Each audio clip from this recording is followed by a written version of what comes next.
Hi everyone, it's Miss Lindsay. I wanted to share with you some tips for parents today to help your children when you're teaching them to write their name. For the preschool population, I want you all to keep in mind that it's really important to master pre-writing shapes: horizontal line, vertical line, circle, cross, X, diagonal line, all of those shapes before you can expect your child to trace or write their name. If they aren't yet doing a diagonal line and they have a letter like an X in their name or uppercase R that has a diagonal, they're not going to be expected to, they shouldn't be expected to be able to write that specific letter if they haven't mastered that specific shape yet. So just something to keep in mind, that if your child hasn't mastered some of those shapes, definitely work on that prior to or in conjunction with having them trace their name. Also, when teaching them the letters in their name, it's really important to use a multisensory approach. So if your child's name begins with an R, you can first have your child take stickers and make a letter R out of stickers, or take shaving cream and form the letter R in the shaving cream, or any of those other sensory-based approaches to learn the letters as well as to learn the letter sounds. But I wanted to go over some ways today to help your child when they are tracing. When I took Evan's name here, and a lot of worksheets that are often sent home by teachers or that you can print off online look like this.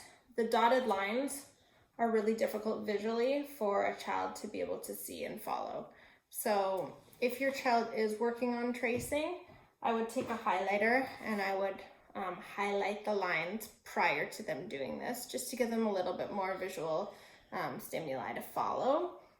Also, if you are doing something related to tracing and you want to work on formation, you can do it by imitation. So you would, make an E and then have them trace the E. You would trace the V and then have them trace the V. So you're going one by one, and then you can progress to having them trace the whole thing. But to really work on the formation, it's good to do it letter by letter at the beginning. Okay, so for this tracing sample, I just took a yellow highlighter and I traced it prior to this.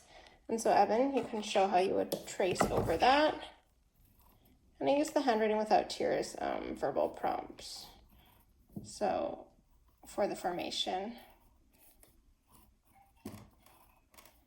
okay, so for the formation for Evan, I would use big line down, frog jump to the top, little line, little line, little line for the E. And when your child progresses onto writing the letters in their name, again, you can start that with imitation, where you write the letter and have them copy the letter that you wrote, or you could have a visual model above where you have the child's entire name and then have them copy their name below that.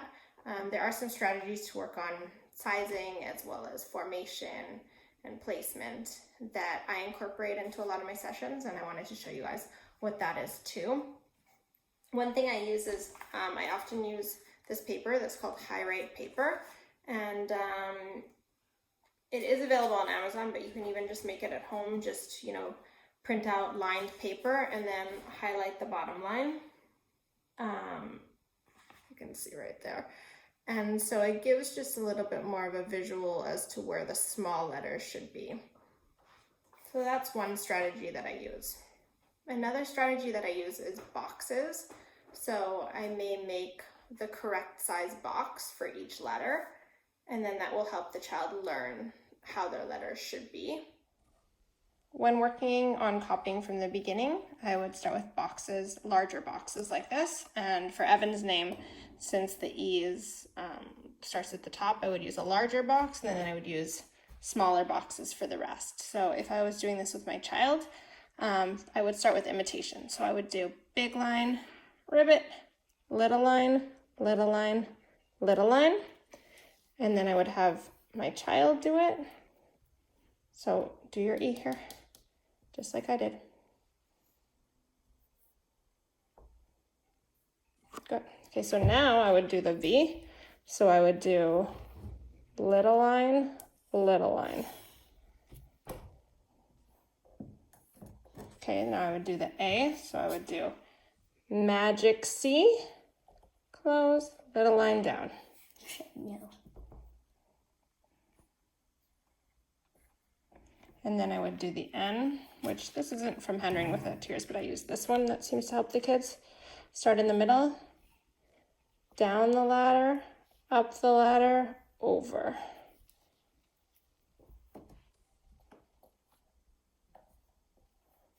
Okay, so I would work on imitation first so we can really work on that formation, but after your child has mastered the letter formation, I would still have them have a visual model, but you don't necessarily have to go letter by letter.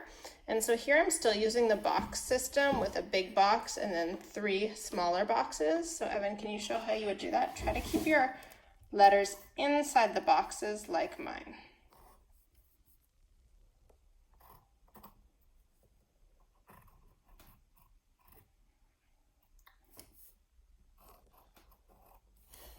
Another method that I use are dots, especially for a child that has difficulty with the formation.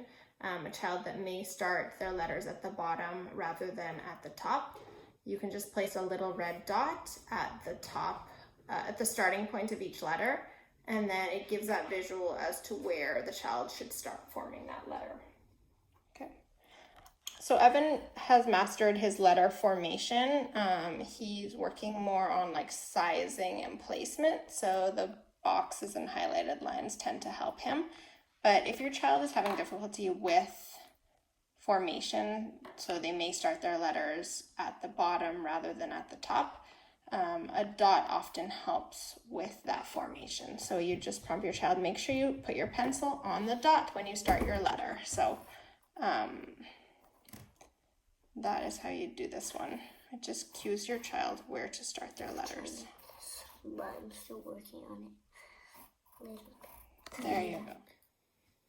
One other thing that I did want to mention is I often use a slant board with the children, which is just a slanted surface that you probably saw in this video. And I'll try to do another video on the benefits of using a slant board, but it just makes the work at a bit of a downward slope. So the child, it helps with posture, it helps with vision, it helps with the grasp, getting that wrist into a little bit of wrist extension, but I'll try to do another video on that as well. But the great thing about this slant board is that it's a whiteboard as well. So you could even practice, shapes and names just on the whiteboard instead of paper, and then you can make it as big as you want, which is good too. One thing I forgot to mention too is that when working on the name, I won't start with keeping it really small. I'll start large and size down. For pre-writing shapes, you could just use a blank piece of paper, or a whiteboard is really good for pre-writing shapes because you can just keep erasing it. The other thing you can do is just use a clear report cover, and kind of makes it like a whiteboard surface as well. So you could just practice like vertical lines, having them work on a lot of vertical lines or horizontal lines or circles just on the whiteboard, and then you can easily erase it and do it again. If your child is having difficulty with the lines, often you could again put like 2 dots and work on connecting the dots to get them to do that. Often when kids are learning to do an X, they've maybe mastered a cross, so they've got the cross down, but then when you ask them to do an X, it still looks just like this. They maybe haven't been able to, their diagonal line just hasn't emerged yet, where they're actually able to make an X. So then you could do 2 dots and have them connect the lines, and then 2 dots and have them connect the dots, and then 2 more dots and have them connect the dots to work on that X. I'm going to input a quick chart to show you kind of when each of these pre-writing shapes should emerge.